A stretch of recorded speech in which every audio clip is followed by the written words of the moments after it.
my love.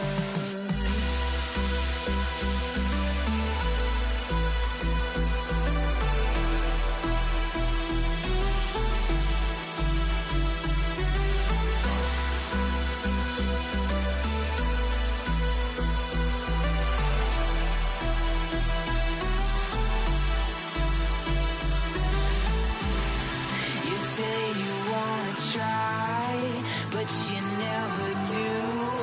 Sugar, there's a reason why we lose. You say you wanna cry, but you never do. Sugar, there's a reason why we lose.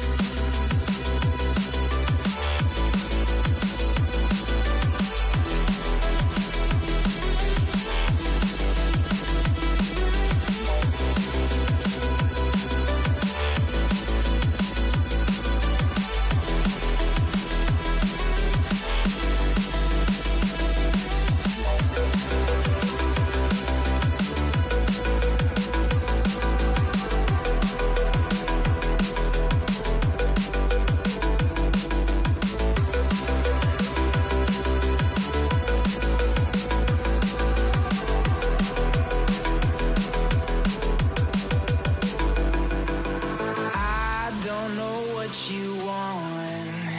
Let's have a bit of fun till I downfall. My love, if you feel like I do right now, don't say you're on the run to the other side. My love, you say you wanna try, but you never do. Sugar, there's a reason why we lose.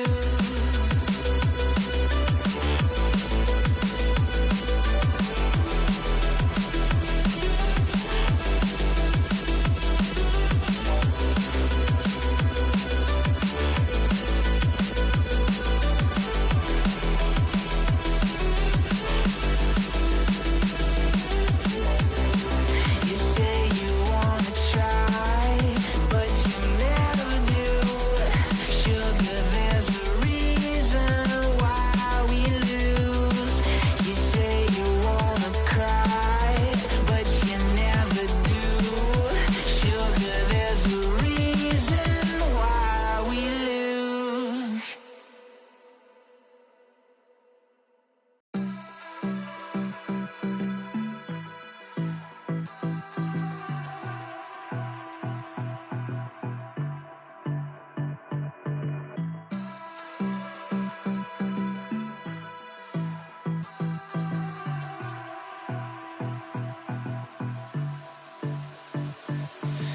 I don't know what you want. Let's have a bit of fun till I downfall. My love, if you feel like I do right now, don't say you're on the run to the other side. My love.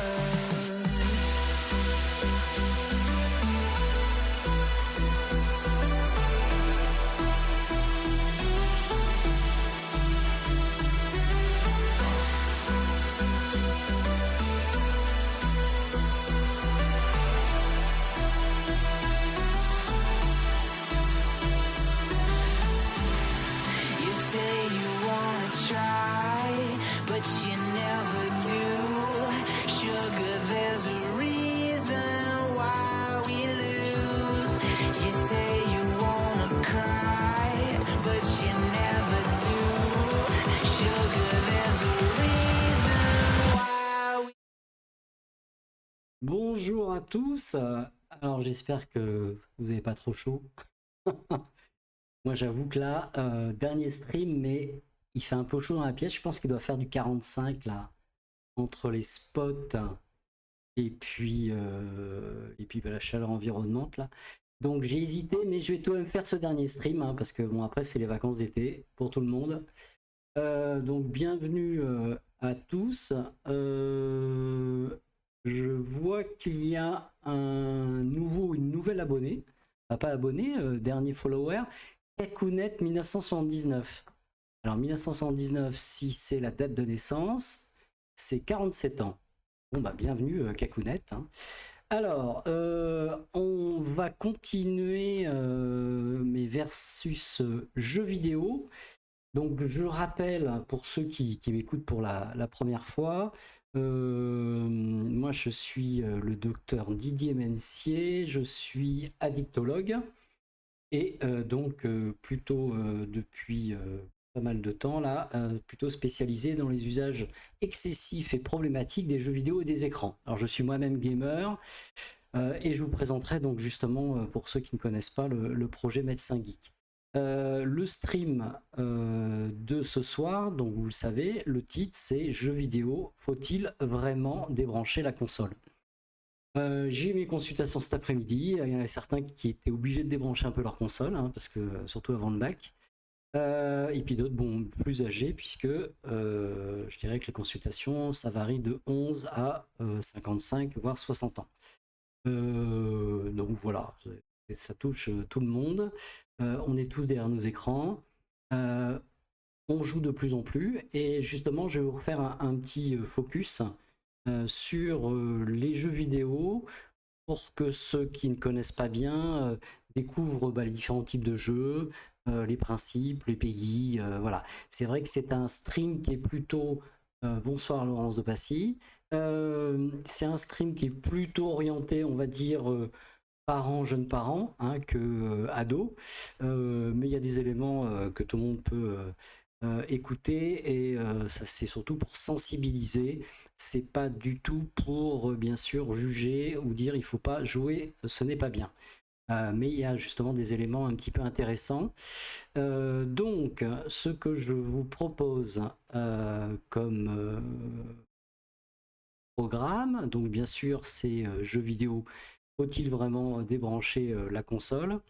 Alors, notre chemin, donc vous voyez justement mon avataria Pixar à côté, on va refaire un focus qui joue en France. Alors on a les chiffres de 2025, hein, c'est normal puisqu'on est en plein milieu 2026, hein, donc les chiffres statistiques qui sont assez intéressants, vous allez voir que ça bouge pas mal. Je vais vous présenter les différents types de jeux, il y en a pas mal. Il y en a surtout certains qu'il faut mieux connaître peut-être si on a des enfants qui commencent à jouer pour un peu justement les orienter. Et puis on va parler surtout des différents types de joueurs. Ça, je trouve ça hyper intéressant puisque selon la façon dont on joue, eh ben, on va avoir peut-être plus de risques à jouer un peu trop. Et donc il y a des associations à peut-être à éviter ou au moins à bien connaître. Après, on va parler de peut-on vraiment parler d'addiction aux jeux vidéo? Donc déjà, je vous le dis, moi je parle pas d'addiction aux jeux vidéo, je parle d'usage problématique ou excessif. On va voir un petit peu comment justement le plaisir de jouer peut évoluer vers un usage problématique. Donc l'usage problématique, c'est quand il y a un problème, on est bien d'accord, on reste simple. Comme cet après-midi, hein, j'ai vu pas mal de patients où les parents avec les enfants pareil, de 12 à 18 ans, 17 ans, un qui venait de passer le bac ce matin, le grand oral là, mais qui a bien bossé hein, parce que justement il avait un peu freiné. Et puis ça peut toucher bien sûr les adultes où ça frite à la maison et puis il y a un problème de jeu. Et puis les jeux vidéo rendent-ils violents? Alors ça c'est un peu comme les marronniers, ça sort régulièrement dès qu'il y a un problème et ça on va creuser un peu là-dessus. Et puis surtout je vais vous parler des communautés toxiques. Parce qu'en vrai, souvent, quelquefois, les jeux peuvent être un peu agressifs, mais en fin de compte, c'est surtout la communauté derrière, les joueurs, qui sont un peu particuliers. Et je vais vous parler du projet Médecin Geek, et puis ce qui va se passer un petit peu cet été, et puis on reprendra tranquillement en septembre. Donc, tout d'abord, les jeux vidéo, il y en a pas mal. Alors, en France, on est tout de même assez nombreux à jouer. Donc ça, c'est les chiffres qui sortent tous les ans. Du Shell, qui est le syndicat des éditeurs de logiciels de loisirs. Donc bien sûr, coucou, salut Max, merci pour l'abonnement. Hein. Tu sais que c'est pas nécessaire, hein. Mais c'est sympa. Donc on est tout de même en France, 40,2 millions de joueurs vidéo, de jeux vidéo. vu le nombre de la population, ça veut dire qu'il y a tout de même 58,7%, pratiquement 60% de la population qui jouent. Alors attention, qui jouent, c'est qui ont joué peut-être une fois dans le mois ou qui jouent tous les jours. Bon, c'est pour vous dire que le jeu vidéo est tout de même très présent actuellement dans la population. Et au niveau de ceux qui jouent, bah, il y a tout de même 88% d'adultes. Alors, quand on dit adultes, c'est 18 ans et plus, hein, ce qui correspond à 33,4 millions d'individus. Et puis, on a 12% d'enfants de 10 à 17 ans, donc ils sont notés enfants, hein, même ados. Donc, vous avez bien vu que c'est 10 à 17 ans, c'est-à-dire que l'étude de Cell a débuté à 10 ans. Donc, ce qui est bien, ce qui est logique. Je pense que commencer à compter, parce qu'il y a certaines études qui parlent déjà des joueurs de 5 ans, ça me gêne un petit peu que des jeunes de 4 ans ou 3 ans jouent à des jeux vidéo régulièrement. Bon, ça, c'est un avis plutôt d'addictologue. Alors, dans les jeux, et surtout parmi ceux qui jouent, c'est vrai que donc, moi j'ai le versant médical.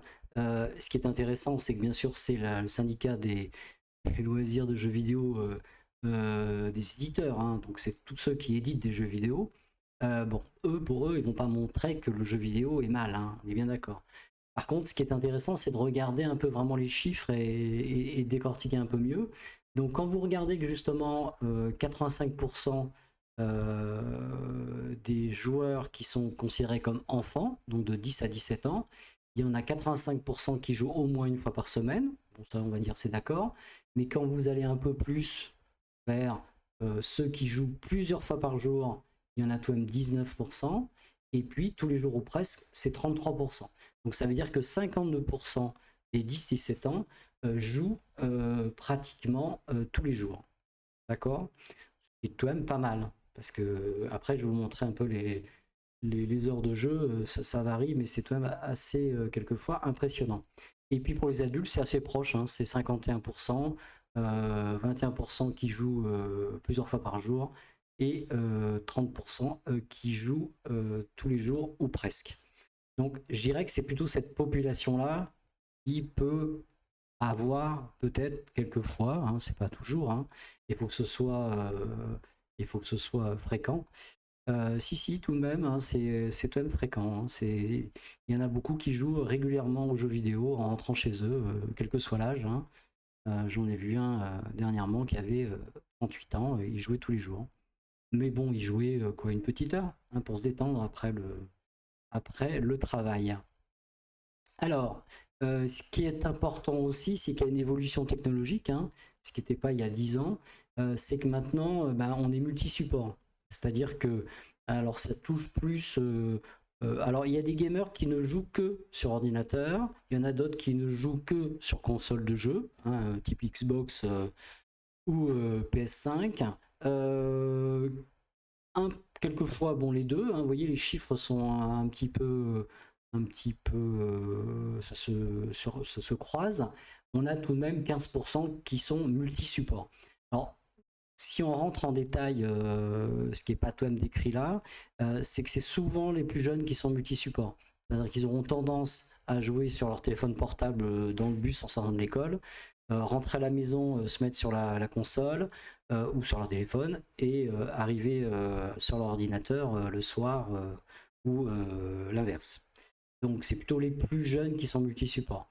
Les adultes ont une tendance à jouer tout de même plus sur console. Plus rarement, alors quand je dis adulte, on va dire du 30-40 ans, ils ont une tendance à jouer plus facilement sur console dans le salon. Hein, c'est plutôt voilà. Le nombre de supports, vous voyez, utilisés en moyenne, c'est 2,2. Bon, ça c'est des chiffres statistiques, c'est pas le truc. La difficulté actuelle, c'est ça, c'est plutôt la continuité de la possibilité de jouer. Quelqu'un qui va avoir un usage excessif peut l'avoir tout le temps. Il peut l'avoir dans un cours de récréation, il peut l'avoir dans le bus en rentrant, il peut l'avoir à la maison. Voilà, donc c'est ça qui est peut-être plus important en sachant bien sûr quel jeu et avec qui il joue. Donc, alors, les différents types de joueurs.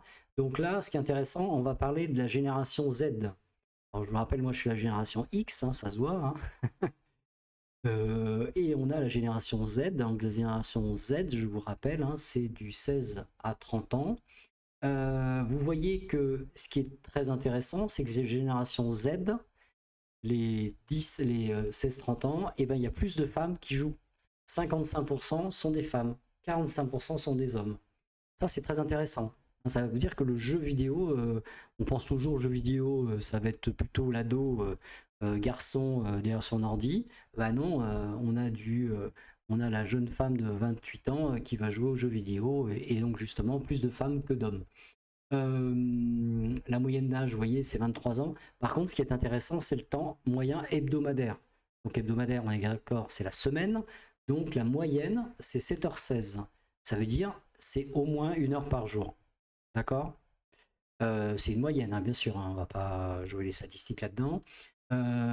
Et vous avez donc tous les jours ou presque, vous voyez, 30%, et 1 à 2 fois par semaine, 27%. Bon, ça vous donne les chiffres à côté un peu plus précis. Donc en moyenne, il y a, on va dire, 55% des femmes jouent tous les jours et 1 heure en moyenne par jour. Après, on regarde les plus petits. Alors les plus petits, chez les gènes alpha et la génération alpha, c'est nos 10-15 ans. Donc eux, justement, c'est ce que je vous disais, ils sont plus particulièrement axés, tout joueur, tout mobile, avec plus de garçons qui jouent, ce qui est plus classique. 56% sont des garçons, 44% sont des filles. La moyenne d'âge, donc là c'est 12 ans, bon ok, entre 10 et 17. Et le temps moyen hebdomadaire est à peu près identique, 7h03, donc c'est 1 heure pratiquement tous les jours, avec, vous voyez, tous les jours au presque l'équivalent à peu près de 34%. Donc vous voyez, le jeu vidéo, il est tout de même extrêmement présent. Mais paradoxalement, plus chez les garçons quand ils sont en génération gène alpha, et la génération Z, c'est plus les filles. Ce qu'on ne sait pas obligatoirement. Il y a une étude qui est sortie très récemment pour l'année 2026, pour quelques mois d'études. Il y a des comparaisons qui peuvent être faites, surtout qu'ils prennent tout de même des plus jeunes, donc déjà ça me gêne un peu. Mais on voit à peu près la même similitude, la féminisation plus importante des jeux, les femmes jouent de plus en plus aux jeux vidéo, et puis bien sûr le côté multi-support, et puis les temps de jeu très fréquemment, 1 heure par jour, qui est l'heure de détente en moyenne souvent.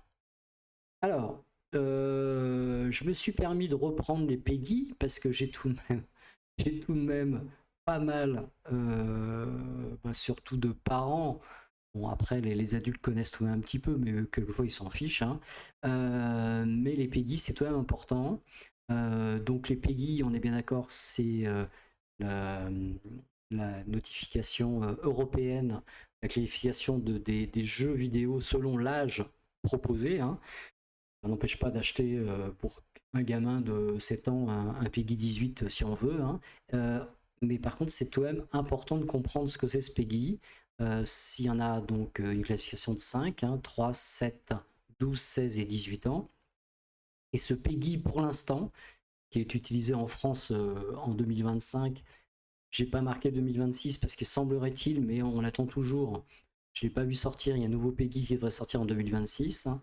Là, ce PEGI, il est européen, tous les pays européens l'ont, sauf l'Allemagne justement, puisque l'Allemagne était un peu plus sévère. Ce PEGI, c'est en fin de compte le contenu. C'est-à-dire, vous voyez, le PEGI 3 pour 3 ans, c'est convient à tout public. En gros, c'est le jeu de football FIFA. D'accord? Après, vous avez les PEGI 7, où on considère que le jeu est un peu plus intense, mais toujours adapté aux enfants. Alors là, c'est important pour les parents qui ont de jeunes enfants de 7-8 ans. Pour les premières fois où justement les enfants jouent à un jeu vidéo, bon, c'est important de les accompagner, surtout quand ils ont 7-8 ans. Parce que même si c'est un PEGI 7, l'enfant peut avoir été choqué de certaines scènes. Je donne toujours l'exemple du premier Harry Potter, qui est pour les enfants. Vous avez la scène de Voldemort qui suce le sang de la licorne blanche dans la nuit de la forêt, où c'est quand même choquant, et qui ont marqué des générations de jeunes enfants. Donc voilà, donc c'est important. Je pense que c'est important quand vous commencez à à jouer, parce que l'important c'est jouer avec vos enfants. Justement, tout de même toujours discuter après parce que le jeu t'a plu, voilà, et puis le lendemain t'as pas fait de cauchemar, non, c'est jamais, c'est important. Le Peggy 12, la violence est modérée, mais le contenu est un peu plus réaliste, mais sans plus. Le Peggy 12, c'est en gros, on peut tirer, on peut tuer des gens, mais c'est plutôt, il n'y a pas de sang visible, c'est pas réaliste, voilà, c'est plutôt bon enfant. Les Peggy 16, ça commence à être beaucoup plus réaliste, il y a des thèmes matures, et puis Peggy 18, c'est normalement pour adultes, hein, et le contenu peut être extrêmement violent, extrêmement sanglant. Type GTA, hein, bien sûr, GTA qui va sortir, là, le prochain GTA 6. Et il y a en plus des descripteurs internes que vous pouvez voir, là il y en a plusieurs. Bon, ce qui est important, c'est qu'il y a par exemple des scènes d'horreur, il y a aussi des achats intégrés, donc c'est aussi important. Il peut y avoir aussi des notions de consommation de drogue. Donc c'est sûr que s'il y a la consommation de drogue, en général, c'est pas un PEGI 12, ça peut être un PEGI 16 ou un PEGI 18. Ce qui est un peu normal dans ces descripteurs, ça se rajoute.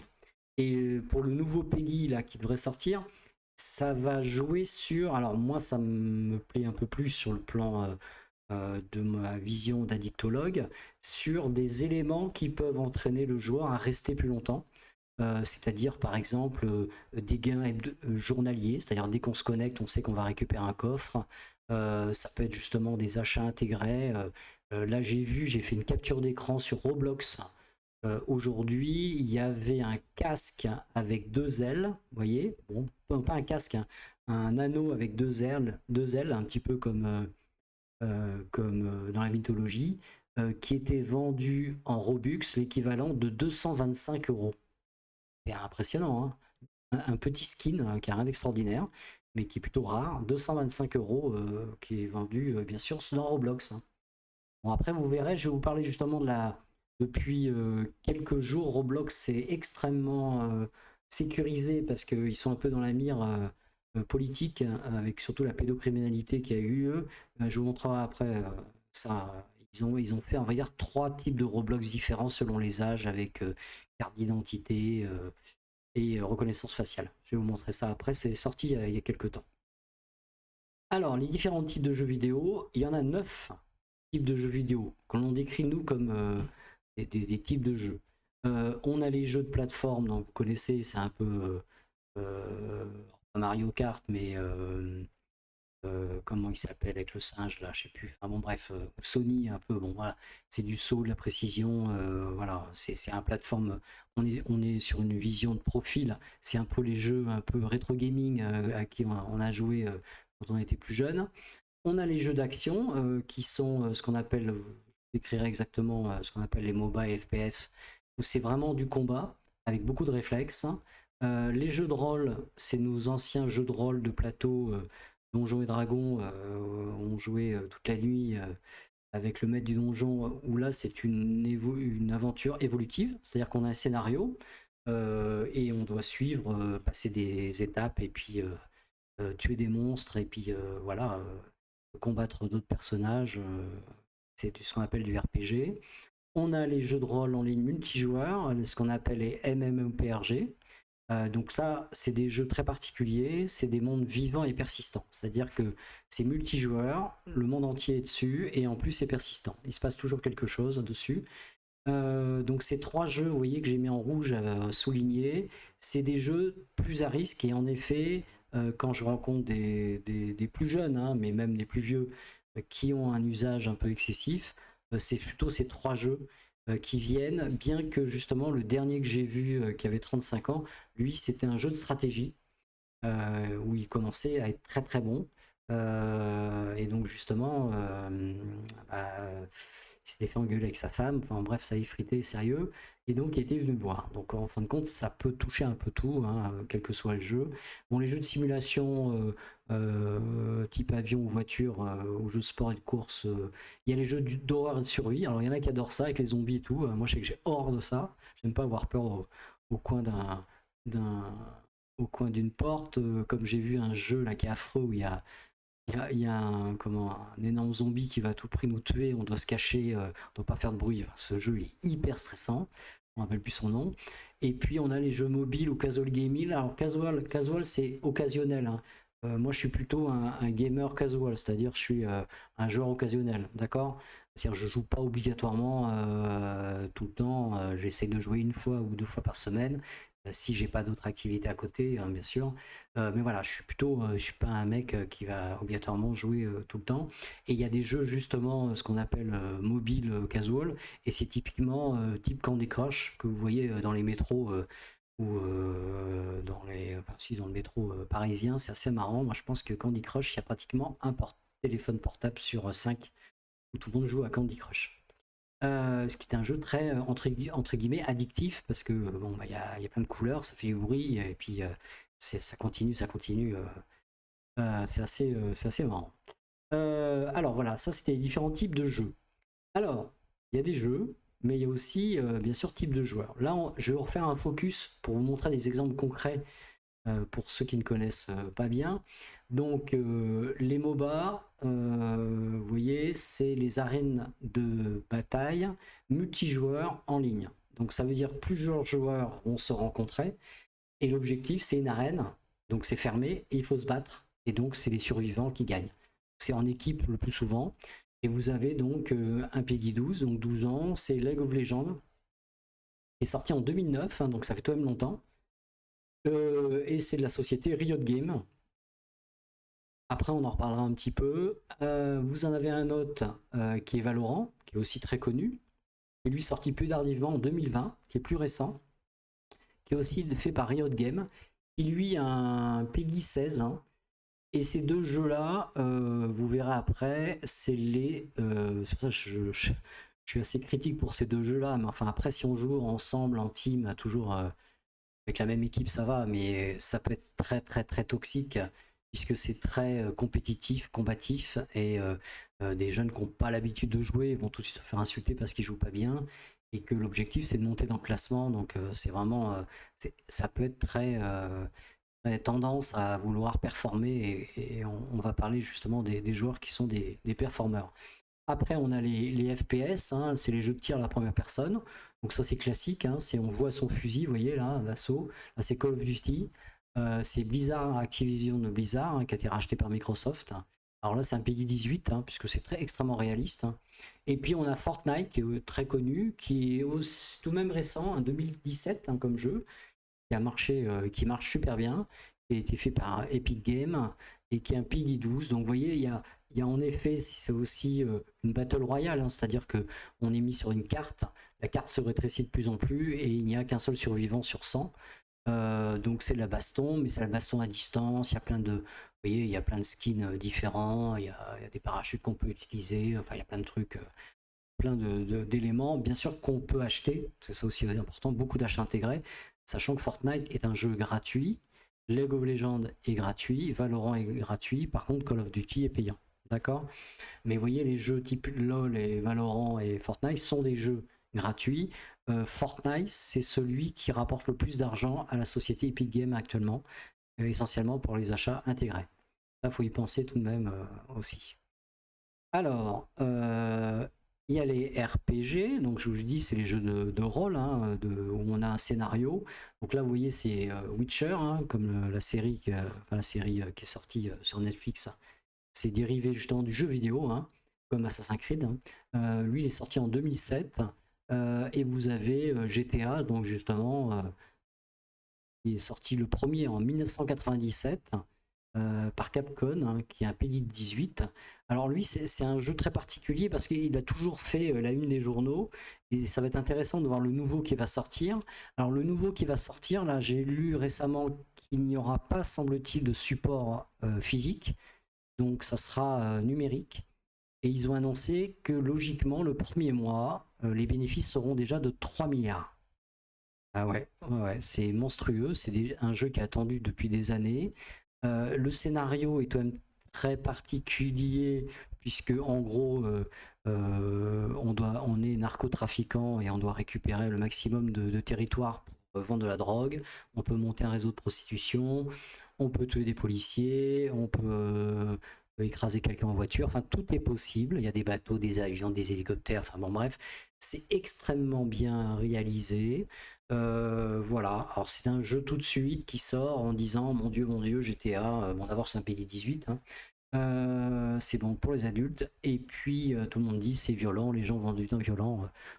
Donc là on en reparlera tout à l'heure, mais bien sûr il n'y a aucune relation entre un jeu violent et quelqu'un de violent, puisque ça voudrait dire qu'on a tout de même un grand pourcentage de la population française qui peut devenir violent. D'accord. Après, on a les MMORPG, donc là, c'est les jeux de rôle en ligne massivement multijoueurs. Donc, c'est World of Warcraft 2004, hein, donc il est vieux, hein. Moi, j'ai commencé à jouer à World of Warcraft en 2004 et je joue toujours à World of Warcraft, hein. Donc, c'est Microsoft, hein, j'ai mis Blizzard. C'est un PEGI 12 parce qu'en effet, il y a des combats avec des monstres, mais vous voyez, il y a des skins, il n'y a pas de sang. Ça se passe en type Heroic Fantasy, et c'est plutôt un jeu, d'abord c'est payant, hein, c'est toujours 12,99 € je crois par mois. Moi je sais que je paye tous les 6 mois, donc voilà. Donc déjà ça freine un peu, hein. Vous me direz GTA, il semblerait que ça se rapprocherait des 100 € pour l'achat au niveau du truc, et Witcher est aussi payant. Et on va parler de Roblox de façon un peu plus complet, parce que justement il y a des nouveautés. Alors, Roblox c'est différent, Roblox c'est une plateforme de jeu. C'est-à-dire qu'il y a des centaines, voire des milliers, enfin moi je dirais peut-être des millions peut-être, hein, puisque de toute façon c'est le jeu, enfin c'est la plateforme de jeu où il y a le plus grand nombre de joueurs en temps réel en permanence. Il y a des millions de joueurs dessus. Mais ils jouent à des jeux différents, il y a plein de jeux. On peut créer des jeux, hein, je vous montrerai, moi j'ai créé une clinique médecin geek en Roblox, mais on peut créer des jeux et on peut inviter des gens à jouer, et puis même il y a des gens qui créent des jeux et qui gagnent de l'argent avec des jeux un peu comme avec Fortnite. C'est un PEGI 12. Alors c'était un PEGI 12. La nouveauté, c'est ça. C'est-à-dire que Roblox est passé PEGI 16. Voilà, donc je vous rappelle, à pas mal de problématiques justement de pédocriminalité dans le monde entier à cause de Roblox, puisque ça touchait tous les âges, tout le monde pouvait se côtoyer, il y avait des problèmes. Et donc ils ont créé en fin de compte pratiquement 4 jeux. C'est-à-dire qu'ils ont créé le Roblox Kid, où c'est du 5 à 8 ans. Ils ont créé du Roblox Select du 9 à 15 ans. Et ils ont au-dessus le Roblox 16 ans. Mais le 16 ans, il ne peut pas jouer à des jeux étiquetés 18 ans. Parce qu'il y a des jeux sur Roblox étiquetés 18 ans, qui reprennent en gros des trucs de zombies ou des trucs, voilà. Alors, c'est un jeu un peu particulier, ça ressemble un peu à Minecraft, hein, puisque vous voyez, c'est des cubes et tout, bon voilà. Alors, c'est tout de même extrêmement structuré maintenant, c'est-à-dire, alors, extrêmement structuré. Déjà, il y a l'identification obligatoire, c'est-à-dire qu'il faut donner, quand on s'inscrit, son âge, on doit donner sa carte d'identité devant soi, d'accord? Et on doit faire après une reconnaissance faciale. C'est-à-dire que bien sûr, on est bien d'accord qu'on peut créer une fausse carte d'identité, piquer une carte d'identité, enfin, il y a du contournement. Mais ça commence à devenir sérieux. C'est-à-dire qu'ils ont fait vraiment un truc hyper strict. Et en plus, le Roblox 5 à 8 ans, parce que là ça touche même des jeunes, hein, 5 ans, 6 ans, les jeux sont strictement bien codifiés, ils ne peuvent jouer qu'à des jeux bien sûr définis entre 5 et 8 ans, et à côté il y a un contrôle parental, mais alors là hyper strict, c'est-à-dire que les parents savent exactement avec qui ils jouent, combien de temps ils jouent, ils peuvent verrouiller tout, et c'est à peu près pareil pour les 9-15 ans, mais un peu plus libre au niveau du contenu du jeu. Donc ça vraiment ils ont fait en 6 mois de temps là, Roblox a essayé enfin de se blanchir de toute problématique. Mais c'est monstrueux tous les jeux qui sont dessus, hein. Ça, les canapés Roblox sur internet, sur le web, c'est assez impressionnant. C'est assez bien sûr addictif, hein, puisque le problème, c'est ce que je disais tout à l'heure sur Roblox, 235 €, juste une petite couronne en skin, parce qu'on est bien d'accord que Roblox est gratuit. Ouais, création de mode, liberté de création. C'est vrai que moi j'ai vu des jeunes très investis dans Roblox qui créent en plus même qui codaient directement dans le jeu pour créer des mondes géniaux, hein. Donc il y a vraiment une imagination un peu comme Minecraft, hein. Donc c'est vrai que ça peut être très très très bien aussi pour des jeunes de 9 à 12 ans ou même des 8 ans qui ont vraiment un niveau de création, donc c'est très intéressant. En plus, là, c'est assez séparé. Moi, par exemple, je suis plus de 18 ans, je n'ai pas le droit de demander en ami quelqu'un qui est dans Roblox Select, parce que j'ai plus que 18 ans. Donc, ils ont vraiment restreint énormément les possibilités de communication d'âges différents. Bon, ça se discute, hein, voilà, c'est pas, je trouve ça bien parce qu'il y a vraiment eu des gros problèmes de pédocriminalité. Voilà, donc ça c'est vraiment, ils ont vraiment fait un truc assez impressionnant. Alors, on avait parlé des différents jeux. Là, je vais vous parler des différents types de joueurs. Alors, ça, c'est toujours les questions que je pose quand je vois un jeune ou un moins jeune, quel que soit l'âge de la personne. C'est déjà à quoi il joue. Alors, souvent, bien que j'en ai vu un cet après-midi qui jouait à plein de jeux. Mais déjà, c'était des jeux, plutôt des jeux, vous savez, jeunes, pas faits par des industries, des jeunes créateurs ou des jeux à tester, des jeux de voiture ou des jeux de balade. Enfin, vraiment, il y avait vraiment tout.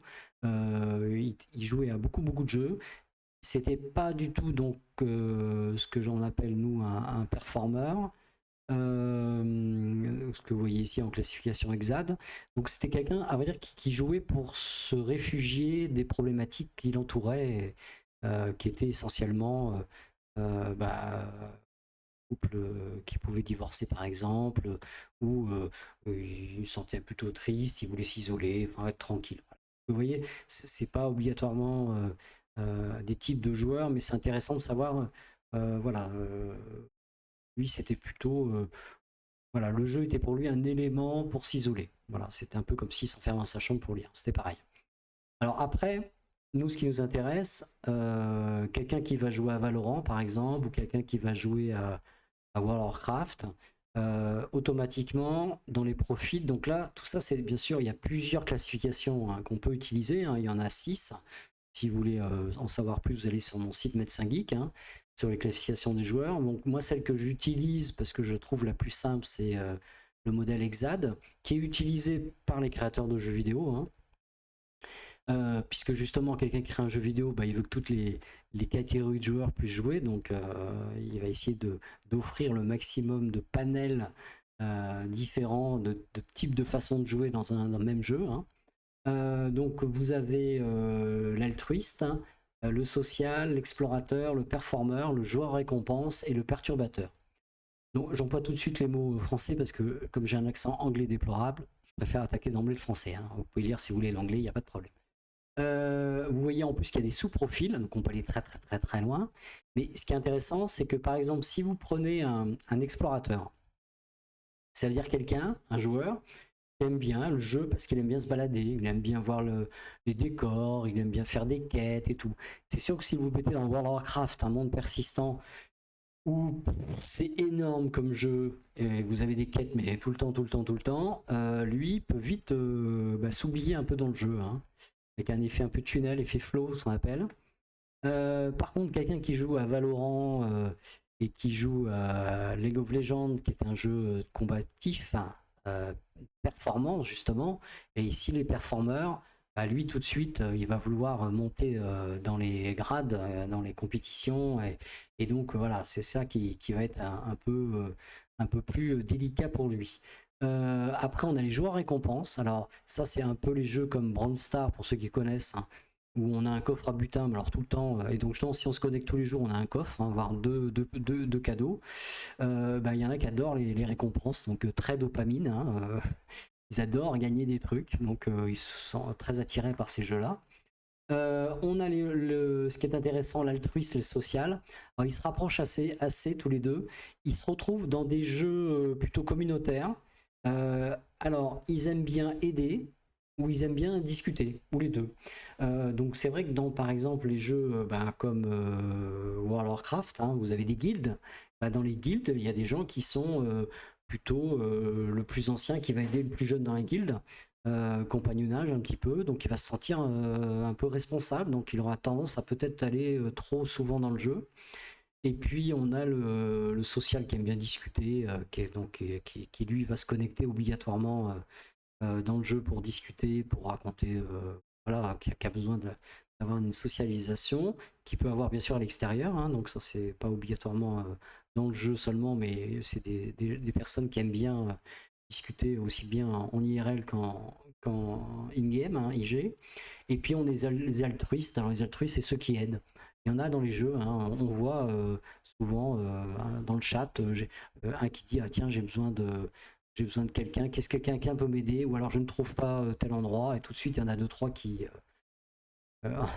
voilà, on sait ce que tu es. Voilà, donc il y a différents types de joueurs. Donc l'intérêt, c'est de justement, nous, quand on voit quelqu'un qui dit j'ai un usage excessif, c'est de voir à quel jeu il joue, parce que souvent il joue à un seul jeu ou deux jeux, et puis quel type de caractère il a. Alors après, il peut y avoir justement des performeurs hyper agressifs dans le jeu, mais qui par contre sont extrêmement timides dans la vie de tous les jours, hein. C'est pas obligatoirement lié, hein. Donc c'est intéressant. D'où l'intérêt justement de discuter d'abord, alors si je parle pour les plus jeunes, hein, discuter avec la famille et après discuter avec le plus jeune pour voir un petit peu exactement quel est son caractère, creuser un petit peu. Bon, ça c'est sur le plan on va dire psychologique, ce qui est important. Alors, peut-on parler d'addiction aux jeux vidéo? Donc, je vous l'ai dit dès l'entrée de cette présentation, hein. Je rappelle que c'est une présentation qui est plutôt axée, hein, pour, j'avais faite pour un webinaire pour les parents et les sensibiliser, hein. Donc, c'est sorti tout de même en 2018, officiellement. Nous, en médecine, on utilise la classification internationale des maladies, donc ce qu'on appelle la CIM. Et il y a la 11e classification, donc la CIM 11. C'est l'Organisation mondiale de la santé, l'OMS, qui sort régulièrement des nouvelles classifications. Il faut savoir que ces classifications, toutes les maladies sont inscrites dedans et ont un code. Et nous, praticiens, aussi bien à l'hôpital ou en cabinet, on code les patients que l'on voit. D'accord? Ce qui permet de faire des épidémiologies de façon mondiale, mondial et puis bien sûr dans tous les pays. Et donc c'est sorti en 2018 et ils ont caractérisé, alors ils parlent pas d'addiction aux jeux vidéo, ils parlent de troubles du jeu vidéo avec 4 critères qui se retrouvent quand vraiment les gens ont des problèmes justement. Et ben ils commencent à perdre le contrôle, ils maîtrisent moins leur temps de jeu. Il donne une priorité au jeu par rapport aux autres activités. Donc ça va se voir chez un jeune de 13 ans, 14 ans, qui avait des activités extérieures ou qui sortait voir les copains. Il va commencer à faire diminuer ses activités en priorisation par rapport au jeu. Et il va continuer à faire ça alors qu'il sait que que ça entraîne des conséquences négatives. C'est-à-dire que souvent, bien sûr, les parents sont pas d'accord. Il y en a même certains, vous savez, qui font des études à l'université et qui n'y vont plus parce qu'ils jouent aux jeux vidéo à la fac, hein, d'accord? Donc voilà. Et puis, la définition exacte, c'est qu'il faut que ça ait duré pendant au moins 12 mois. Donc ça, 1 an que ça dure. Bon, voilà, ça c'est la définition exacte. Mais depuis que c'est sorti en 2018, cette reconnaissance même d'un trouble du jeu vidéo, ça ne fait pas l'unanimité. On n'est pas d'accord. Alors moi, j'avoue que je suis pas d'accord pour parler d'addiction parce que j'ai du mal à parler d'addiction parce que on trouve pas de. On peut dire qu'il y a quelquefois du sevrage, mais c'est pas un sevrage comme avec l'alcool ou avec la cocaïne ou l'héroïne, hein, ou le crack, hein, d'accord. Donc voilà. Après, il y a l'Académie nationale de médecine en France qui lui considère qu'on pourrait parler plutôt de pratiques excessives. Et puis on a la mission interministérielle de lutte contre la drogue et les conduites addictives, hein, qui est ministérielle, la Midelca, qui recommande aussi d'utiliser, usage problématique ou pratiques excessives.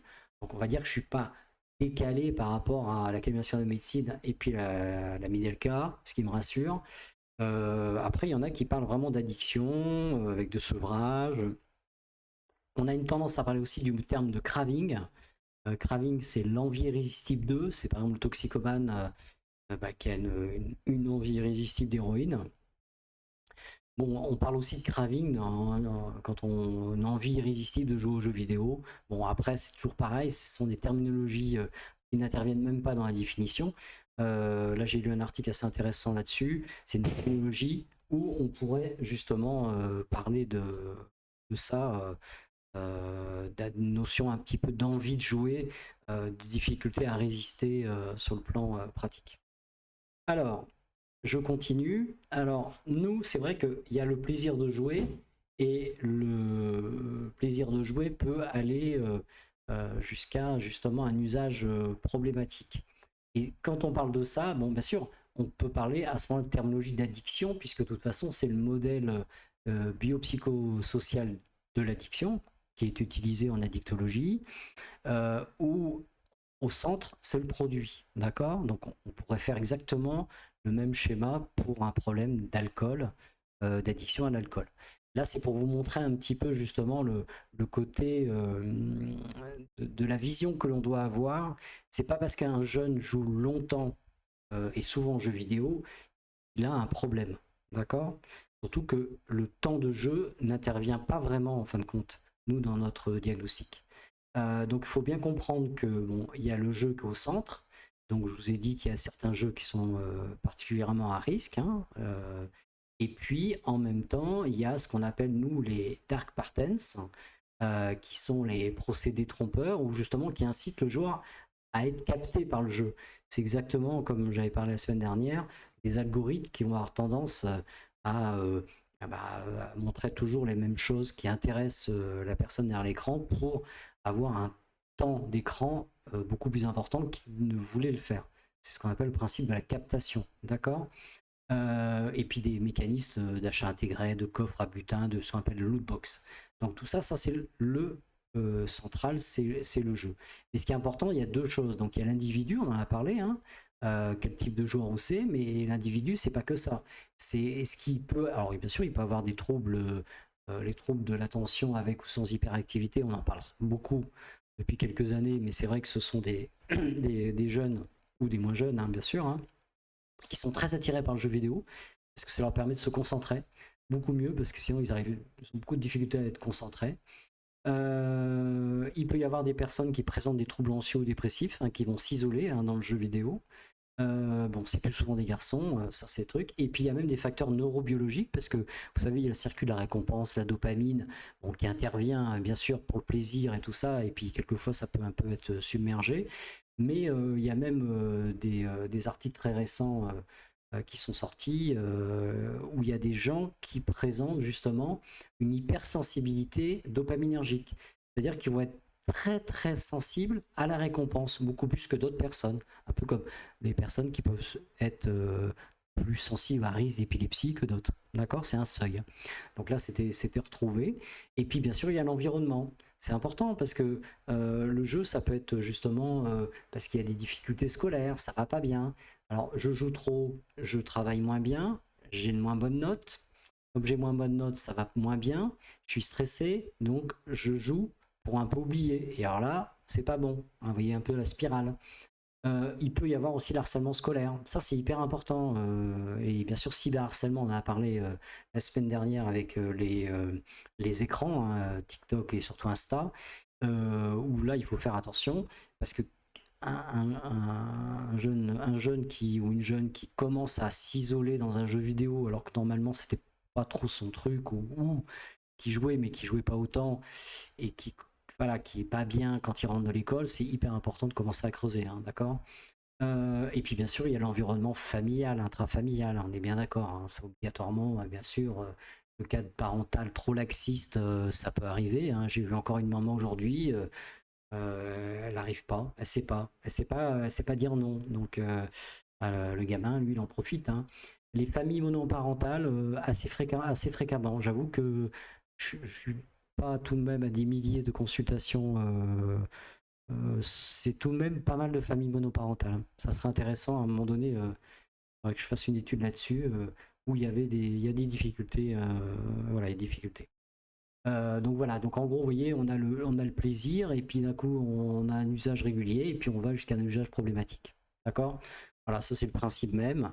Voilà. Alors, on peut parler, si on parle de terminologie d'addiction pour les jeux vidéo, à ce moment-là, c'est pas une addiction au produit, on appelle ça une addiction comportementale, d'accord? Et les addictions comportementales en psychiatrie, ça regroupe aussi les achats compulsifs, ça regroupe la boulimie, l'anorexie mentale, d'accord? Et bien sûr, il y a les jeux d'argent aussi. Et bien sûr, il y a aussi les personnes qui ont une difficulté avec les usages excessifs de la pornographie. Il y en a tout de même aussi pas mal. Voilà. Alors c'est tous ont tout de même des particularités. Moi, j'avoue, je suis vraiment axé jeux vidéo et écran. Ça m'est arrivé d'avoir d'autres problématiques associées. C'est plus difficile pour moi. Où là, je pense que c'est vraiment des. Bah bon, bien sûr, troubles comportementaux alimentaires, ça, c'est vraiment une prise en charge par un psychiatre, hein, ça c'est hyper important. Bon, la plupart des addictologues sont psychiatres, hein, donc voilà. Moi qui suis de formation d'hépatogastroentérologie, je laisse à mes confrères spécialisés dans certaines, justement, addictions comportementales. D'accord? Ce qui me paraît cohérent.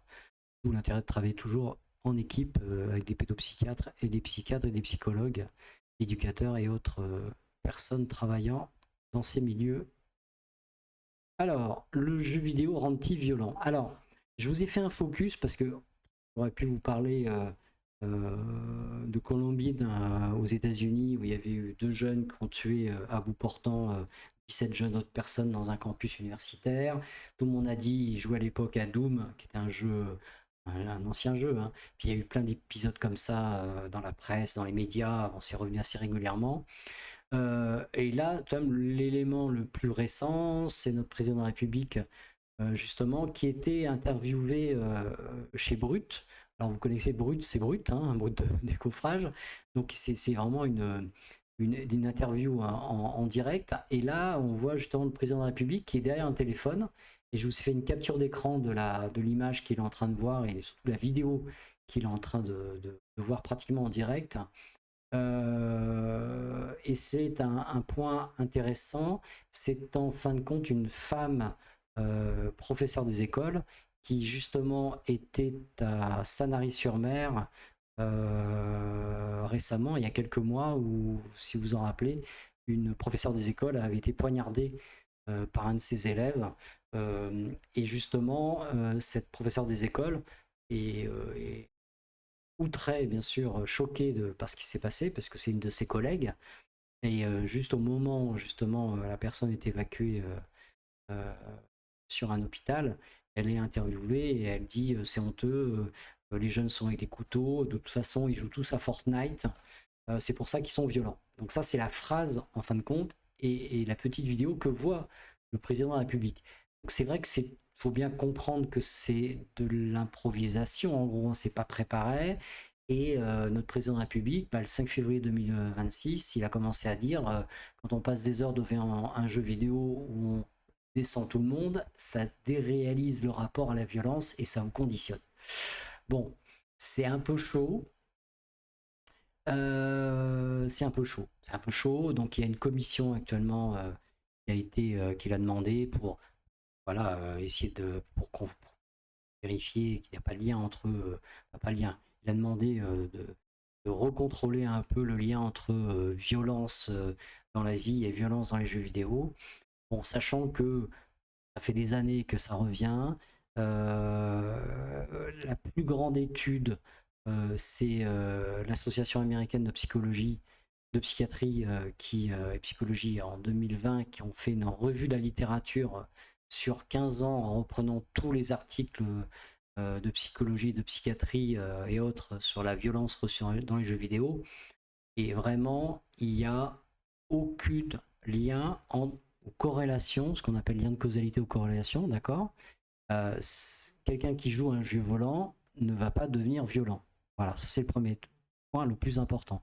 En revanche, ce qui est intéressant, il y a 2 points à retenir. C'est que premièrement, il y a une diminution de l'empathie. Chez le joueur qui finit de jouer une partie, par exemple, de Call of Duty, où il y a eu l'adrénaline qui est montée et tout, il va être moins empathique. C'est-à-dire, je sais pas moi, si sa sœur vient dire je trouve pas mon jouet, bah il va pas aller chercher avec elle peut-être, voilà, excusez l'empathie, voilà. Et puis il va avoir une tendance à une augmentation de l'agressivité. Agressivité essentiellement verbale. Voilà, il y a eu des études qu'on montrait dans des cours de récréation, ils ont fait des tests avant. Voilà, un comportement agressif ou irritable. Et ça, c'est important de faire la différence quand même entre agressivité et violence. C'est-à-dire que, en effet, quelqu'un agressif peut monter dans les tours et devenir violent, c'est-à-dire d'un acte plutôt traiter quelqu'un de connard ou prendre un pistolet ou un couteau et poignarder. Il y a tout de même un monde. Bon, quelquefois, ça peut arriver. Okay, on n'est pas non plus aux États-Unis, mais voilà. Mais ça, il faut bien comprendre que c'est pas parce que quelqu'un va jouer à GTA, et vous allez le voir après, justement, on va parler des communautés toxiques. GTA, narcotrafiquant, il en écrase des policiers. En fin de compte, c'est pas le jeu qui entraîne des joueurs les plus agressifs ou les plus toxiques. D'accord? Donc ça, c'est important aussi à savoir. Et donc justement, les communautés toxiques. Alors les communautés toxiques, il y a des classements qui existent, qui sont vraiment un peu partout, hein. Enfin un peu partout, faut les chercher. Là c'est février 2025, hein, c'est une classification sur Gametree, qui est un site américain, qui est un site de joueurs, hein. Et donc ils ont classifié justement tous les jeux considérés ayant une communauté toxique. Je dis bien une communauté toxique, c'est-à-dire que les joueurs sont extrêmement agressifs, sexisme. Et là, vous pouvez voir, toi-même, c'est assez impressionnant. Vous avez les classifications. CS2, c'est Counter-Strike 2, d'accord? Pour ceux qui ne connaissent pas. C'est classé là de 1 à 11, on pourrait aller plus loin, mais c'était pour vous donner cela.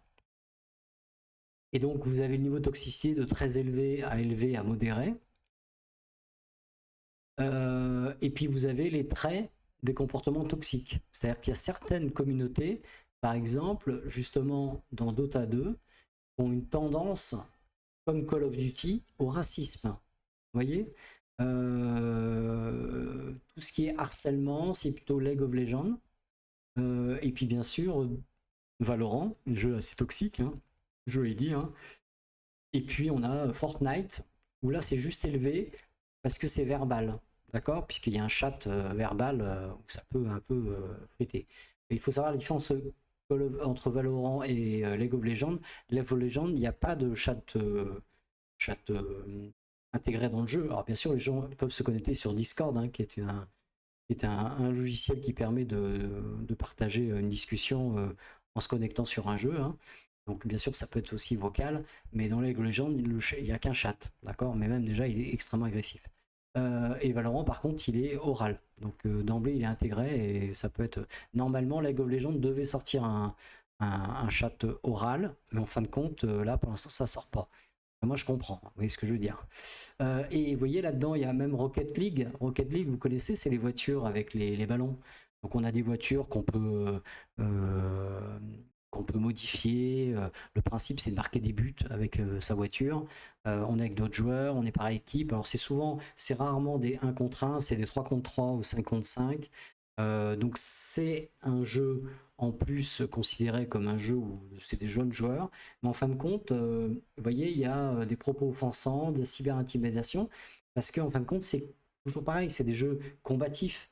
Donc on doit marquer des buts, on doit gagner. Donc les équipes montent après dans des niveaux supérieurs. Donc d'emblée, bah voilà, ça frite, ça devient un petit peu. Voilà. Le Minecraft, c'est un peu différent. Il y a du trolling, c'est-à-dire le troll, c'est bon, c'est des joueurs qui vont arriver, qui vont sur une map, vous construisez une belle maison, ils vont vous commencer à vous mettre des briques un peu n'importe où, ou qui vont vous enlever. Ils vont essayer de détruire votre maison, enfin voilà.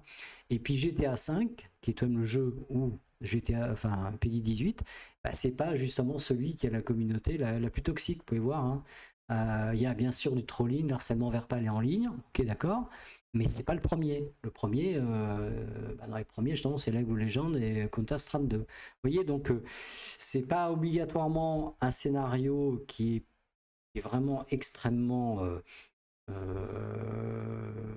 violent sur le plan en même temps psychologique, qui va entraîner une communauté toxique. D'accord? Moi, à chaque fois que je vois un joueur arriver en disant joue à Valorant, j'avoue que là d'emblée, je lui dis ah, on est mal parti. Donc déjà, vous voyez, League of Legends, c'est pareil.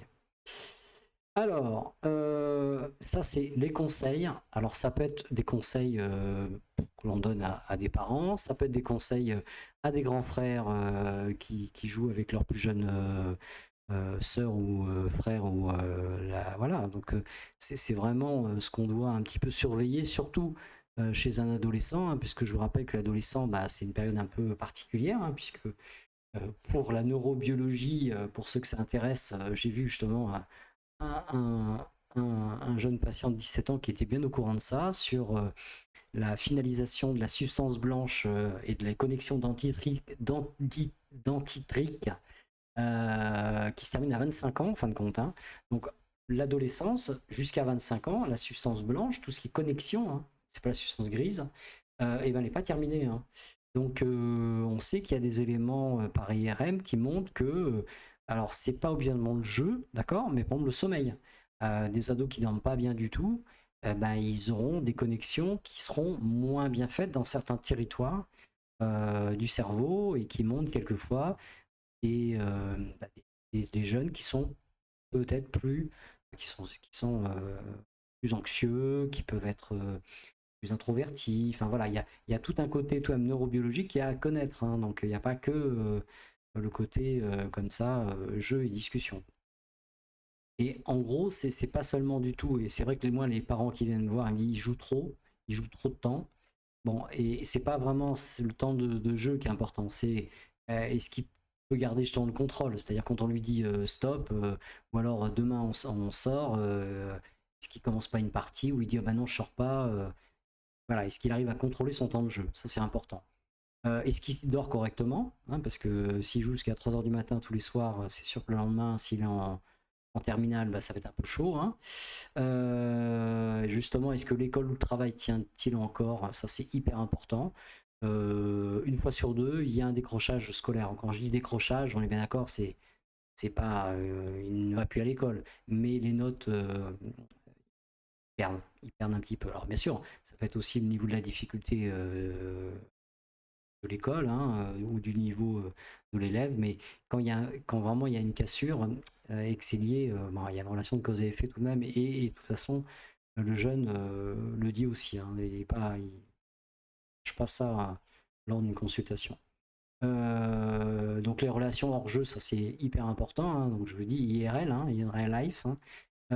Et puis à côté, important de savoir est-ce que il y a le centre d'un conflit familial, donc justement, est-ce que je m'isole, est-ce que je me protège, voilà, est-ce que c'est une passion, un refuge, un évitement, voilà, tout ça c'est hyper important, et normalement, je pense que c'est hyper important pour des jeunes parents qui ont des enfants qui commencent à jouer aux jeux vidéo, jeunes ou moins jeunes parents, hein. C'est important de travailler dessus, c'est toujours un peu surveillé.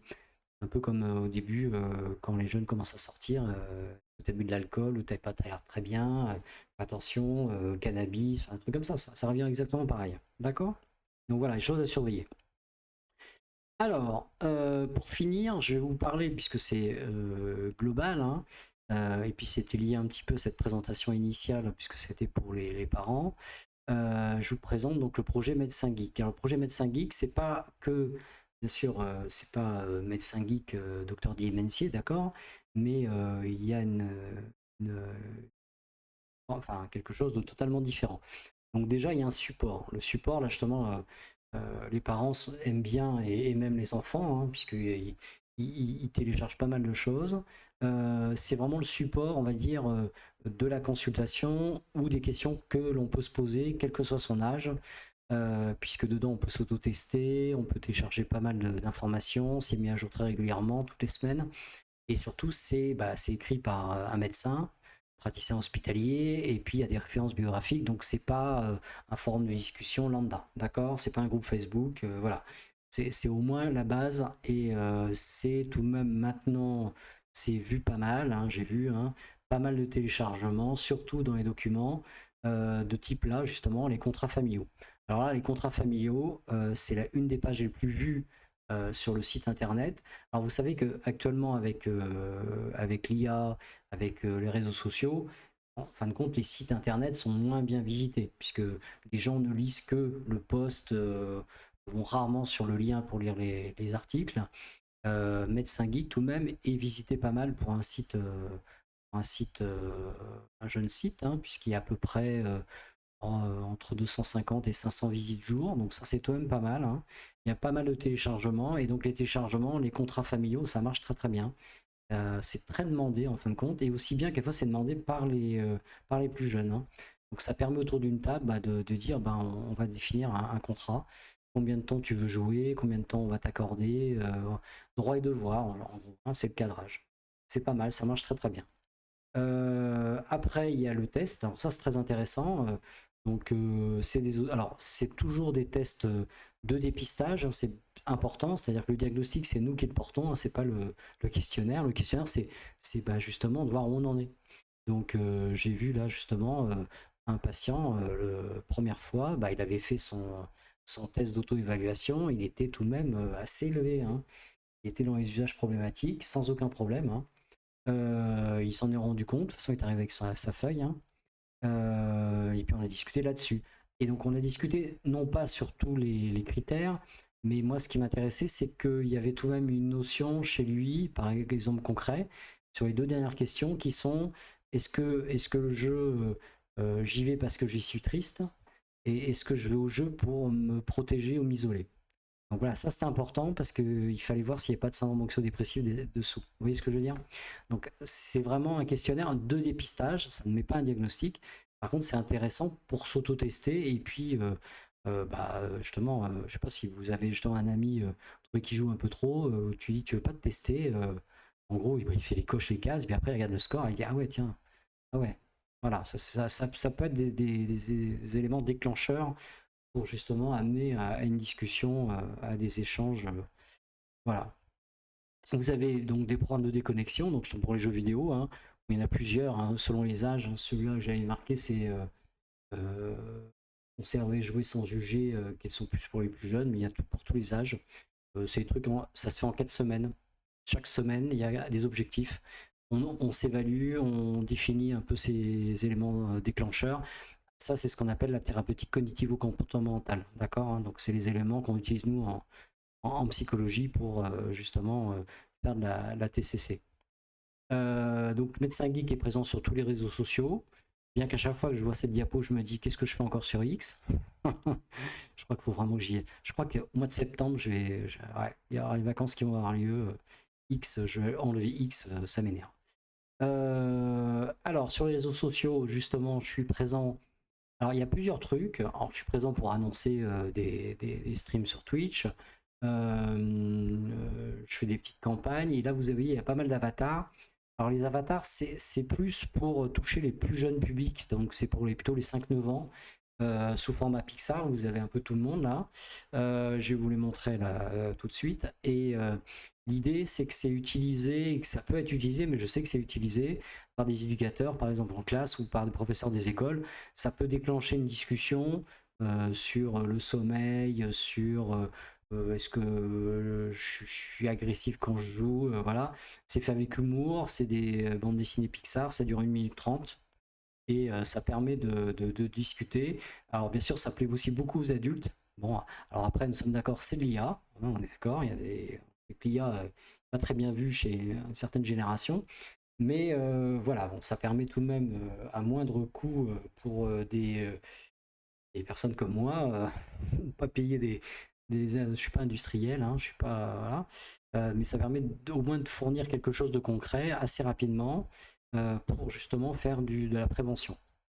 Donc là, vous voyez, vous avez les deux avatars les plus classiques. Donc vous avez Médecin Geek, que je vous fais écouter. Salut, bienvenue sur la chaîne Médecin Geek. Aujourd'hui, nous allons parler du boss final de l'addiction, le circuit de la récompense dans notre cerveau. Ce circuit repose sur un messager chimique bien connu, la dopamine. Quand on vit quelque chose d'agréable, ce circuit s'active. Il implique plusieurs zones du cerveau, l'aire tegmentale ventrale, qui libère la dopamine, le noyau accumbens, qui reçoit le signal et dit « c'est une récompense », et le cortex préfrontal, qui est censé contrôler nos décisions, mais qui peut se laisser déborder. Les jeux vidéo sont conçus pour stimuler en permanence ce circuit. Comment ? Avec plusieurs mécanismes bien connus. Premier mécanisme, la gratification variable. Les récompenses imprévisibles, comme les lootbox, les bonus quotidiens ou les microtransactions, entretiennent l'envie de revenir. Deuxième mécanisme, la progression constante. Dans les MMORPG ou les jeux compétitifs, on monte toujours en niveau, en classement ou en quête. Il n'y a pas vraiment de fin, ce qui pousse à continuer. Troisième mécanisme, la perte de la notion du temps. Certains jeux plongent dans un état de flow où l'on ne voit plus les heures passer. On se dit juste 5 minutes et on ressort 3 heures plus tard. Enfin, quatrième mécanisme, la dimension sociale. Rejoindre une guilde, une équipe ou une communauté en ligne, c'est motivant et difficile à quitter parce qu'on ne veut pas être exclu du groupe. Bref, ces mécaniques de jeu exploitent le circuit de la récompense. Et ce qui devait être un plaisir peut parfois se transformer en piège. Ici c'est Mec Syndic, on s'abonne pour rester dans la partie.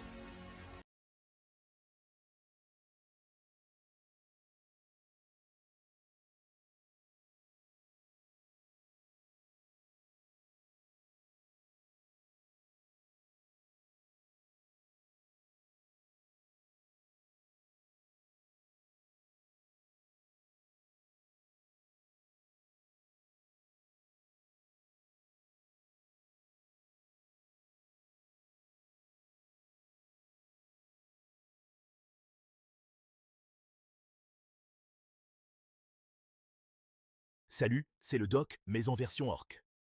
Aujourd'hui, je vais te parler d'un truc que tu fais et que moi je fais aussi, la fausse pause écran.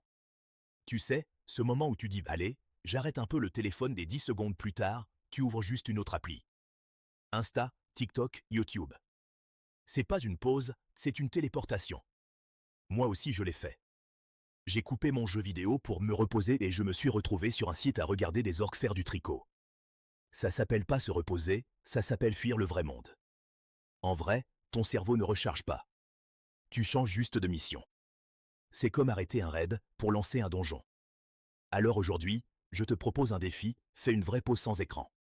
Tu vas voir, ton cerveau respire et ton téléphone ne va pas mourir sans toi. Ici c'était Médecin Geek version orc, on ne rage qui pas, on apprend juste à faire une vraie pause.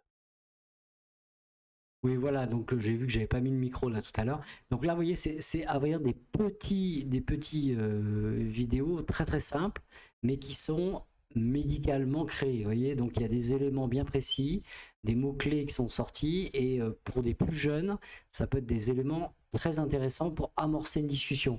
Bah, les gamins, ils vont y rigoler, un 5-6 ans qui regarde l'orc téléportation ou qui regarde des vidéos YouTube. Des orques qui vont faire qui tricotent, ça fait rigoler, mais ça permet d'amorcer une discussion. Donc voilà, donc ça c'est un peu l'objectif justement de ces vidéos. Et puis vous avez le côté immersif. Alors ça c'est la particularité de Médecin Geek, c'est que j'ai créé des espaces d'échange dans les jeux vidéo, les plus alors espaces d'échange où je peux. Justement, j'avais un jeune ce matin, enfin cet après-midi, en consulte, qui me dit mais pourquoi t'es pas, parce qu'en général il tutoie, hein, pourquoi t'es pas dans Valorant, parce que justement il jouait à Valorant. Valorant, non, je peux pas être dans Valorant parce que Valorant de toute façon c'est du PVP, player versus player. Je peux pas monter une zone où on va discuter parce que de toute façon on se bastonne tout de suite. Donc ça n'a aucun intérêt. Là, Roblox, on peut créer, comme on disait tout à l'heure, sur la plateforme. Donc là, j'ai créé la clinique de Roblox, clinique de Médecin Geek. Minecraft, j'ai créé le sanctuaire de Médecin Geek. Fortnite, là, c'est l'île Shield de Médecin Geek, où justement, j'en parlais récemment. Il y a tout de même 100 vues par jour.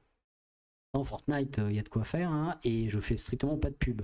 Et il y en a quelquefois, il y a des joueurs qui vont dedans. Alors, pas avec moi, hein, parce que c'est ouvert tout public.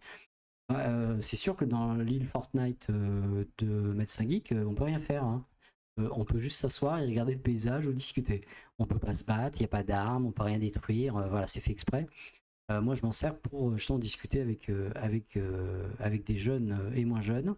Et puis, vous allez voir Warcraft, où bien sûr, j'ai créé mon logis de World of Warcraft où c'est pareil, on peut discuter avec des joueurs. Ce ne sont pas des endroits où on consulte, on est bien d'accord, hein, je ne fais pas de médiation thérapeutique, je ne me sers pas du jeu pour un usage thérapeutique, moi je m'en sers vraiment pour discuter avec d'autres joueurs et faire justement des témoignages.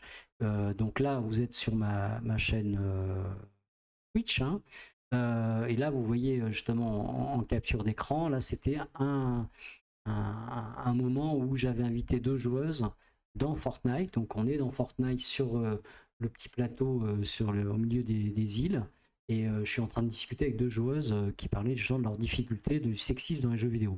Et ce qui est très intéressant, c'est que c'est totalement immersif. On est dans un jeu, on est dans Twitch, et il y a des témoignages, et les gens peuvent poser des questions à côté. Donc ça, c'est quelque chose qui va évoluer de plus en plus avec moi, parce que je vais commencer vraiment à augmenter ces activités qui me trouvent extrêmement intéressantes. Et j'ai fait aussi une session où on discutait avec justement des joueurs de jeux vidéo, un qui était en difficulté et qui avait arrêté, et un autre qui avait arrêté quand il était plus jeune et qui avait repris. Et donc c'est intéressant de voir les témoignages de leurs difficultés, dont un qui avait justement redoublé une école d'ingénieur. Donc voilà, tout est remis bien sûr sur YouTube, parce que je vous rappelle que premièrement, Twitch n'est pas référencé par Google, et puis les vidéos disparaissent au bout de 4 à 6 semaines. Donc c'est pour ça qu'elles sont mises sur YouTube. Voilà, et puis il y a la chaîne Discord. Alors la chaîne Discord, c'est une chaîne, une communauté, mais pour pareil, c'est pas trop le temps de faire de la pub. Mais l'objectif, c'est justement, je vais vous montrer un peu après, c'est d'augmenter cette communauté pour pouvoir avoir justement des échanges entre joueurs, non-joueurs. Dans cette communauté, en fin de compte, il y a des médecins, il y a des psychologues, il y a des neuropsychologues, donc ça peut être très intéressant aussi, hein. C'est ouvert à tous, enfin c'est ouvert à tous. C'est validé par moi, hein. C'est une chaîne Discord privée entre guillemets. Et c'est un mini site, on peut s'auto-évaluer, on peut discuter un truc, voilà, ça peut être une discussion privée, et on peut faire justement des échanges directement sur la chaîne Twitch avec Discord. Et donc justement, cette communauté Discord, elle a besoin d'être un peu plus connue, et donc moi je ferai un arrêt, une déconnexion réellement, puisque là vous avez le dernier stream de cet été, mais pendant le mois de juillet, vous allez avoir, bon là c'était pour vous montrer un peu les différents partenariats que j'ai fait, vous allez avoir justement Gorky, qui va à partir du 1er juillet être sur TikTok et Instagram dans des vidéos. Il y aura donc 30 vidéos, 30 idées reçues sur les jeux vidéo. Donc je vous présente Gorky en avant-première, qui sera sur TikTok, Insta à partir du 1er juillet jusqu'au 30 juillet. C'est lui un peu qui va me remplacer, voilà, qui va faire un petit peu de prévention, mais surtout combattre les idées reçues. Je vous le fais écouter. Salut, c'est Gorky d'Orgrimmar. Idée reçue du jour. Les jeux vidéo rendent violents. Ah bon? Donc si je joue à Mario Kart, je vais sortir dans la rue en lançant des carapaces bleues sur les mamies. Calme-toi, chef de raid. En vrai, ce n'est pas le jeu tout seul qui rend violent. Il faut regarder l'âge, le sommeil, l'ambiance à la maison, l'isolement et ce qui se passe autour. Alors on pose la massue, on réfléchit, on apprend. On ne rage-quitte pas, mais on en parle sur le Discord de Médecins Geek. Voilà, parce que l'objectif justement de Gorky, c'est de communiquer sur le Discord. Moi, je serai connecté bien sûr sur le Discord pendant les vacances, voir un peu ce que ça donne. Là, c'est plus axé, vous êtes d'accord, hein, Gorky, c'est un ado, hein, là, on voit bien que sa manette de jeu, et puis vous voyez aussi en plus que la qualité de création graphique a vraiment extrêmement augmenté. Vous avez vu ses pouces sur les manettes du jeu, la manette, c'est assez impressionnant. Bon, en vrai, voilà, donc ce qui est intéressant, c'est ça, il y a tout un projet Médecins Geek qui se crée, c'est beaucoup de travail, mais bon, je suis assez content parce qu'en fin de compte, ça marche bien, les consultations fonctionnent bien, je fais vraiment de la prévention, et dans le futur, il y aura de la prévention dans les écoles, enfin voilà, donc ça c'est mon projet. Voilà, donc ce que je vous propose, si vous voulez, on fait une petite discussion, s'il y a encore des connectés. Est-ce que Kakounet 1979 est là? Je suis surpris là. Est-ce qu'il y a des questions? Parce que là, il fait très chaud, donc s'il n'y a pas de questions, c'est très bien. On va arrêter un petit peu plus tôt. Donc de toute façon, la vidéo, elle sera sur YouTube dès ce week-end, hein, dès samedi après-midi.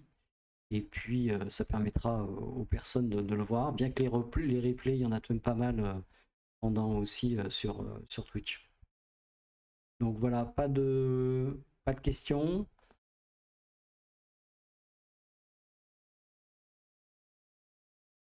J'ai tout dit, avec la chaleur en plus.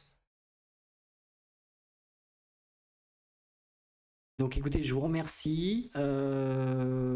N'hésitez pas à parler de Médecin Geek à d'autres joueurs ou d'autres personnes. C'est un projet qui débute progressivement là depuis, on va dire très sérieusement, une année.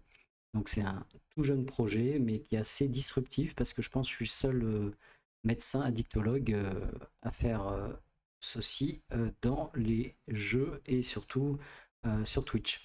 Donc je vous remercie pour votre attention et puis je vous souhaite à tous de très bonnes fêtes de fin d'année. Et puis surtout, vous vous déconnectez un peu. Allez, salut! I'm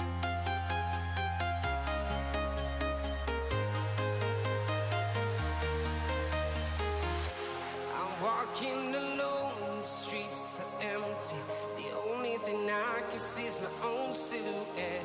I'm getting stronger, step by step. The clock is ticking, but there's no time for regrets. I've been flying from town to town, from London to Taiwan. I've been all around the globe trying to protect your soul. We are heroes tonight. We will fly above the sky. We are heroes tonight. Yeah. We are heroes tonight. We will fly above the sky. We are heroes tonight.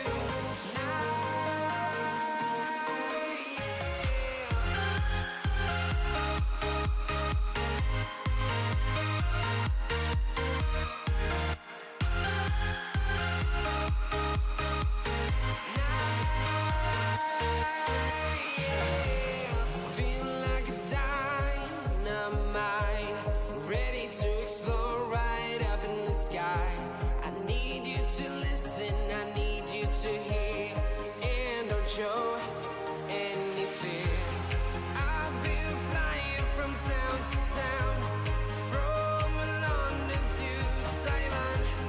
I've been all around the globe trying to protect your soul. We are heroes tonight. We will fly above the sky. We are heroes tonight. Yeah. We are heroes tonight. We will fly above the sky. We are heroes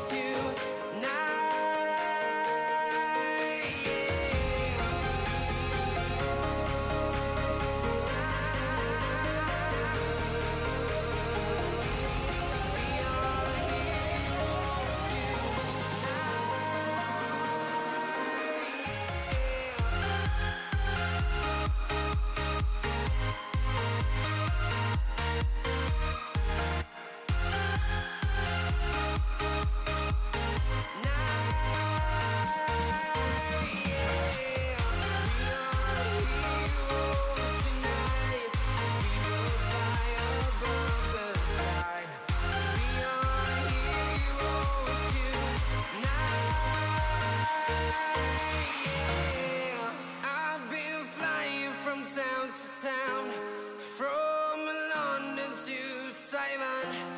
I've been all around the globe trying to protect your soul.